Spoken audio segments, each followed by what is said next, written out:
This week on the Deep Leadership Podcast. The organization pays an enormous amount of attention to what the leader does.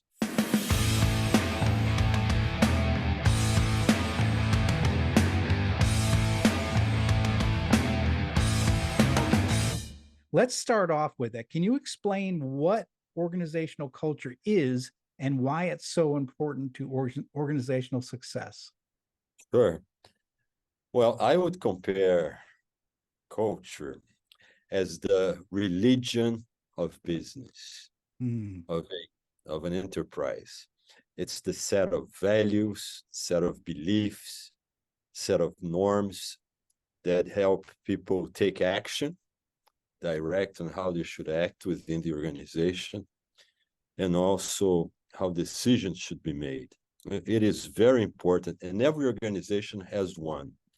Sometimes it is described in the business documents of that organization.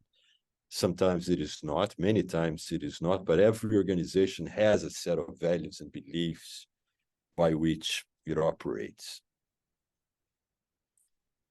That makes a lot of sense. And when you think about that, I like that term, the religion of business, because it's sort of like the rules, the norms, the values of what's important in our organization. How are culture and strategy related? How are these two connected?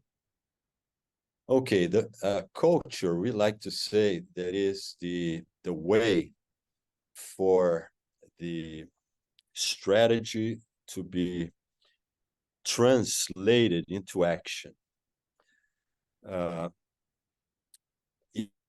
If you have a mismatch, and I'll give you some examples between what your strategy is and what the culture is, the performance is going to suffer.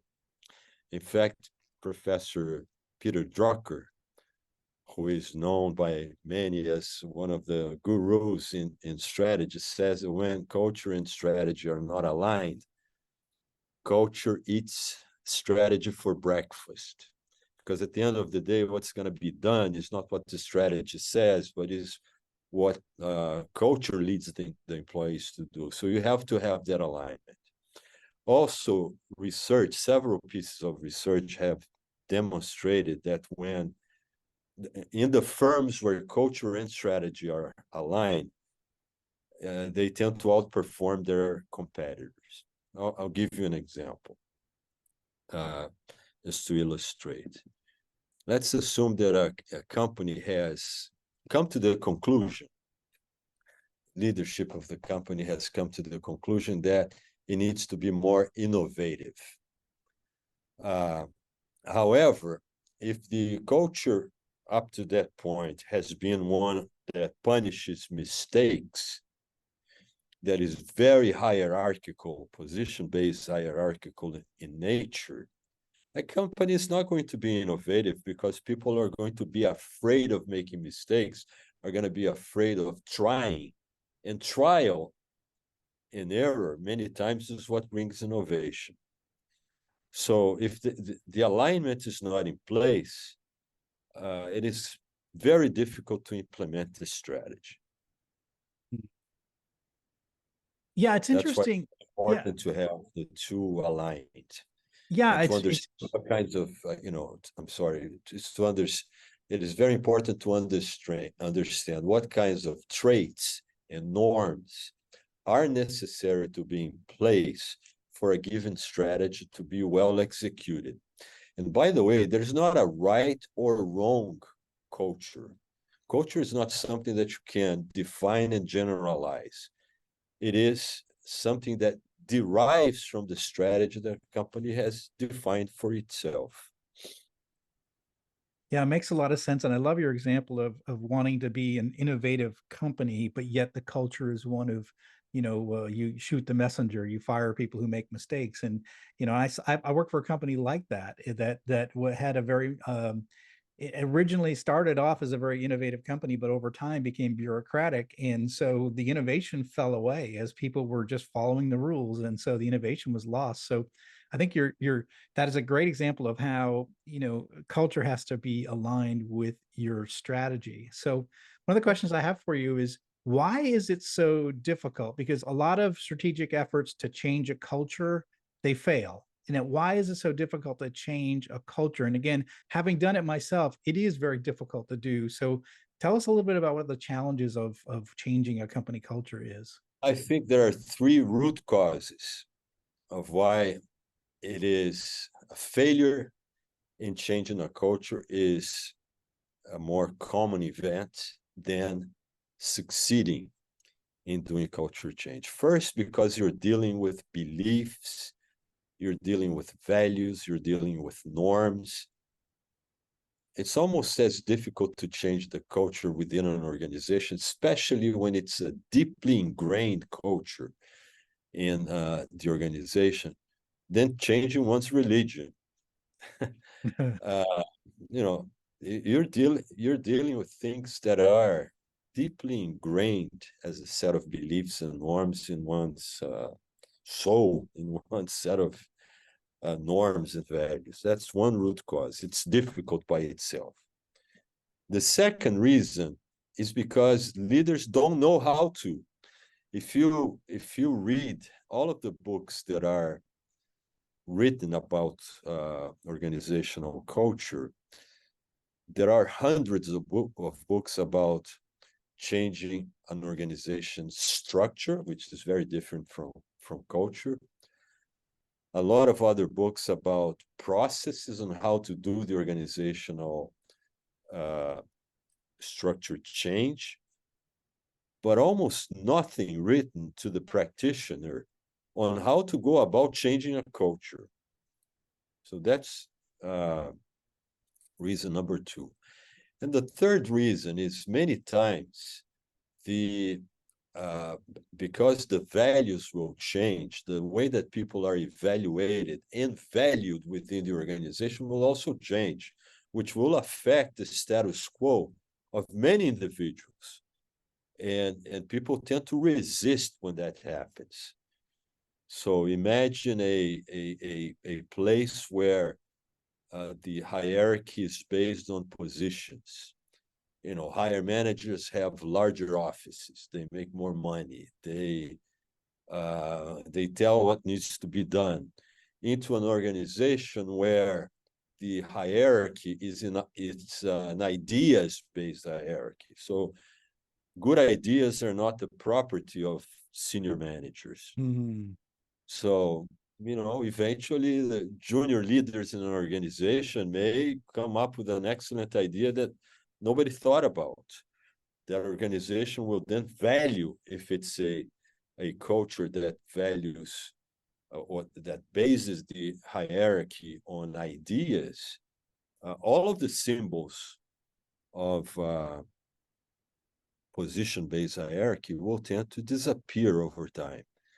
And that will affect those who are higher up in the organization. And the resistance is a natural consequence of that. So three reasons. It is difficult by itself. Managers, for the most part, don't know how to do it.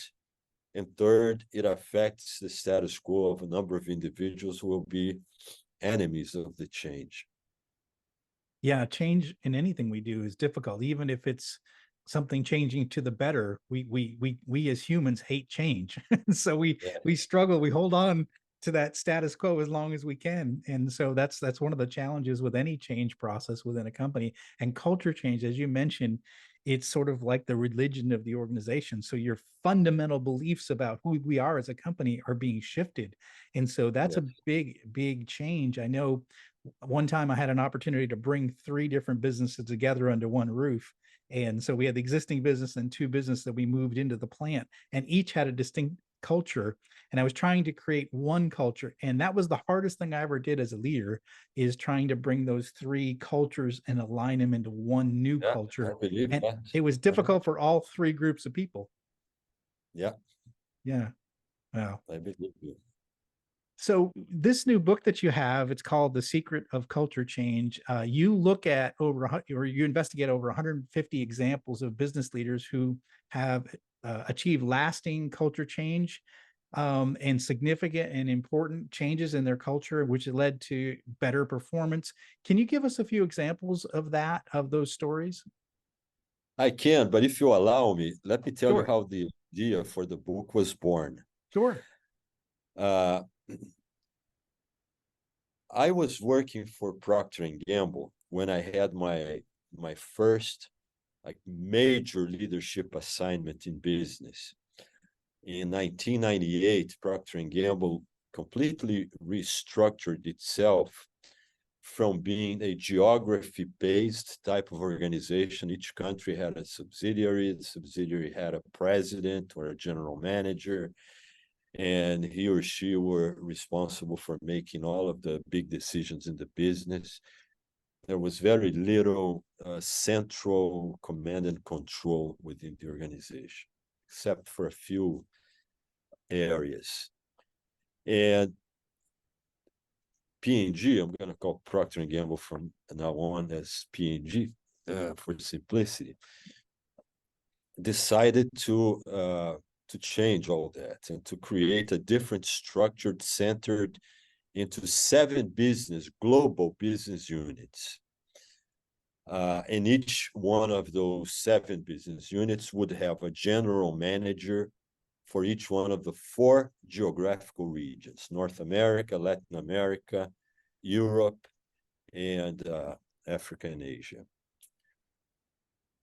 So there were 28 business managers, general managers, who were responsible for the entirety of each one of the business units in those 4 regions. And I was promoted to general manager, and I was responsible for the baby care business, which was 90% Pampers at the time, for Latin America. And each one of those 7 business units had a president, and we were all new to each other, because in a reorganization of that kind of magnitude, you will eventually work with people that you have never met before. So he had under himself a leadership team of about 7 people, the 4 general managers, but plus some of the functional managers. And he wanted up front to define what the culture of the new business unit was going to be. So we went on an offsite for 3 days. He invited the guy who was at the time the business guru on the subject of culture. I don't even remember his name. Very interesting individual. And we spent the first half day trying to answer the following question: how can you tell the culture of an organization? And there were all kinds of ideas, debates, and questions and answers. But at the end of the day, the conclusion was, you define or you understand the culture of an organization when you listen to what the employees are talking about in the cafeterias, in the aisles, when they're having informal conversations. What guides their conversation is what defines the culture, because that's when they share their beliefs, their norms, their excitement, the news of what's important to them. So that was interesting, but not very helpful to me at that time, until I had my first meeting as a general manager with my direct reports team. We had a weekly executive meeting, and I made a big mistake. It was unintentional, but it was a big mistake. I am absolutely obsessed with starting meetings on time, and we were there, almost all of us except the human resource director. We started the meeting. The guy got in about 15 minutes late. And when he entered and he said, "Good morning," my response was, "Good afternoon." It was totally disrespectful. It was public. I did not have any idea of why he was late, but that's what I said. I quickly forgot about my answer, but during the course of the following week, I discovered that everybody was talking about my lack of respect and how disrespectful as a leader I was. So then I connected those, the discussion on culture to my mistake. I quickly realized in a conversation with that same director that the organization pays an enormous amount of attention to what the leader does. Yes. And what the leader does becomes an important part of the conversations. So then I made the connection and said, okay, so I have a big part in defining what the culture of this organization is going to be, because if they're going to talk about what I do, and if I want to lead the building of the culture in this organization, I have to do things that are consistent with the new culture, that motivate people to behave in the way that we want the culture to be. And I made that connection, and I spent the rest of my career, about 16 years, as a CEO or a general manager, changing cultures, because the nature of the assignments I had required me to change culture. So, make a long story short, I met Professor Jay Barney. Professor Barney is the third most cited scholars in business strategy. We attend the same church, attended at that time in 1999. And one day after the services, we were talking, we introduced ourselves to each other. He said he was a business professor. I said I was a recently retired CEO. We got interested and invited me to have lunch. Over lunch, I talked about my career, about the fact that I had to do several changes in the culture of the organizations I led. He was very skeptical. He said, look, I've been in this studying businesses for 30 years, and all I know is that culture cannot be changed. Then I challenged his thinking. I gave him examples. He said, well, this is interesting. We got to write a book about this. But before we do, as a professor, I need to tell you that we need to do some research and find out if the methodology that you just described to me has been applied by other business leaders with a similar degree of success. And so that's how the book started. We started to do the interviews. We had a very diverse base of interviewees, gender-based diversity, geographical diversity, industries, different industries and different sizes of businesses. And we found a lot of commonality on how the leaders did it. That's how the book was born. So now, back to your question, can you give me some examples? I can give you, if we have time, I'll give you 3. If we don't, I'll give you less. But one great example is actually from a good friend of mine. His name is Alberto Carvalho. Alberto was assigned at one point in his career as the global, in the developing markets business leader for the Gillette brand, for the Gillette business, which is a huge business. It's pretty much everything outside of North America and Europe, where most of the population, who, by the way, also shaves almost on a daily basis, except for a few geographies, but certainly where Gillette sold more blades in the world. And how he transformed the culture of that organization from being a research and development type of culture.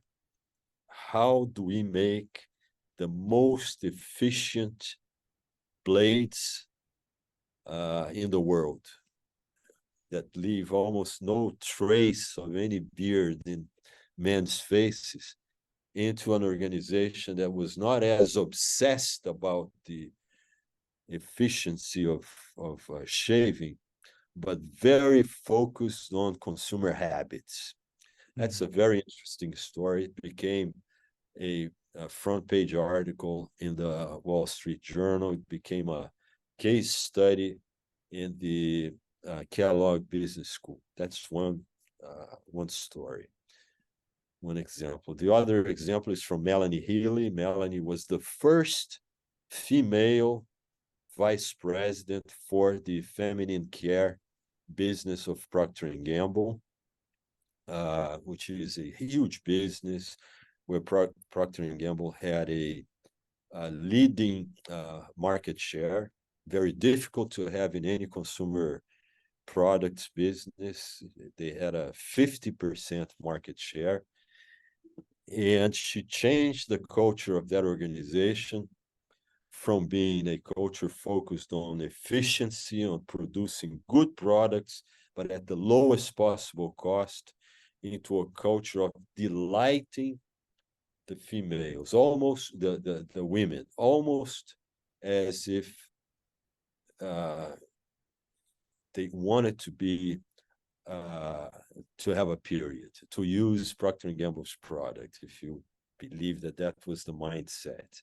And she did it. The business went in just 5 years from having a 50% market share to a 60% market share, and the behavior of the organization had to change to achieve that.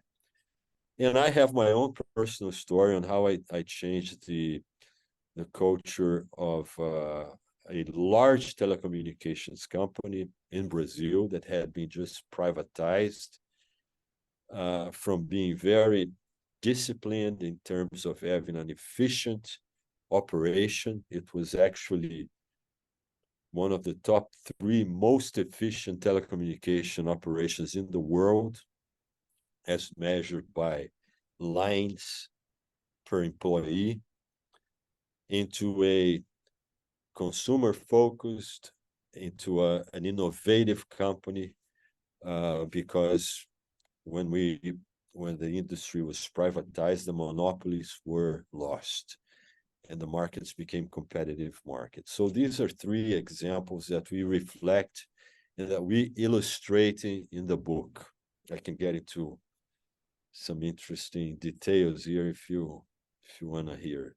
Well, first of all, I want to say one of the things I like about the book is the fact that you are combining, you have a professor there, right? So you're combining the academic and the practitioner, experiences, right? So it's interesting because the first thing that the business professor says is that can't be done, and then the practitioner says, well, actually it has been done, and let's go find some stories, and you guys end up digging up more than 150 stories of cultural transformations. One of the things that's interesting in the book is you summarize, you basically find these you call them these 6 attributes that create a successful culture change, and that they were common in most of these stories. Can you tell us a few of those attributes that were common in those turnaround stories? So the thesis of the book, before I give you the attributes, is that it is through daily actions that portray the culture that one wants to create. They need to be the first and most important step that a leader can take to change a culture.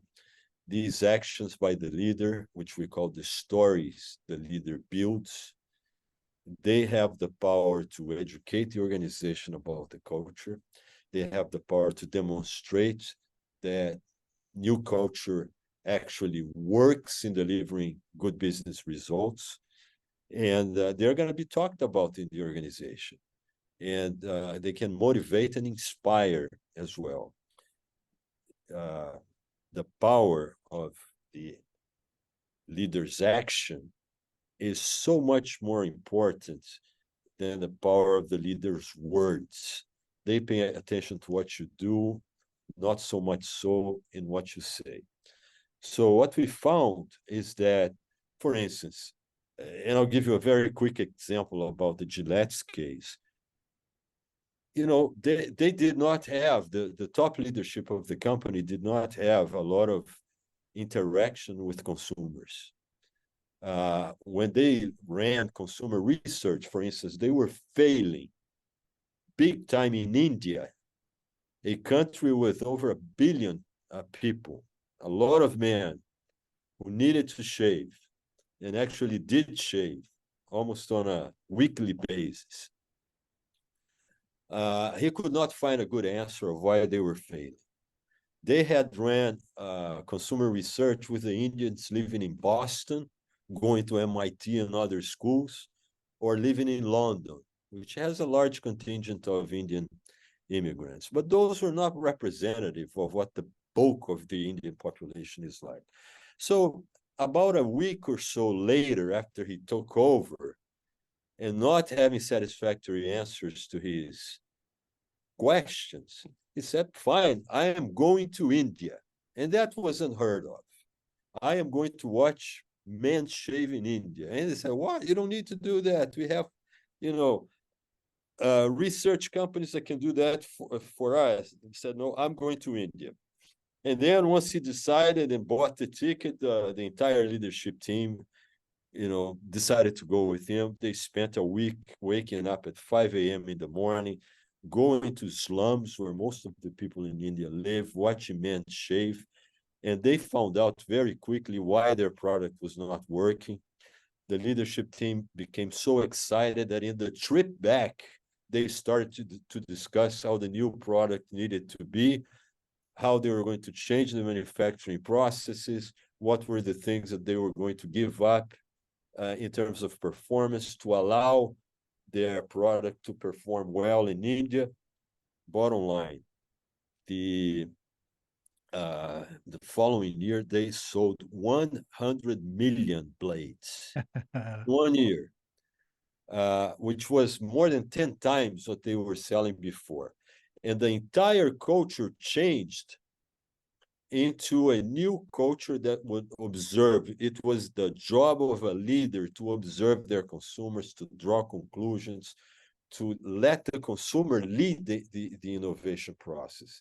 This was a process reapplied in several other companies, became, as I said, a front page subject in the Wall Street Journal, studied today in the Kellogg Business School.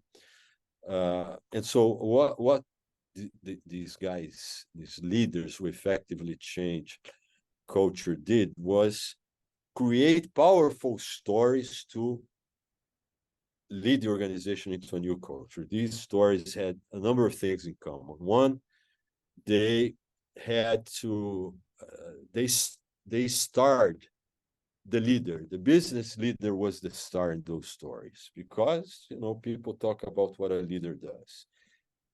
They need to speak to the heart and to the minds of the employees. They not only had to make and to allow the employees to understand why the culture was needed to change, but also would motivate them to want to have that in their day-to-day. They had to break with the past, but also point into a future, a different future for the company. Many times they were theatrical, meaning that it is something so different than what was done before that becomes the subject of talks. So Alberto going to India, waking up at 5 a.m. to go to a slum to watch a guy shave is theatrical. It's something heroic. It's something that other leaders have never done before.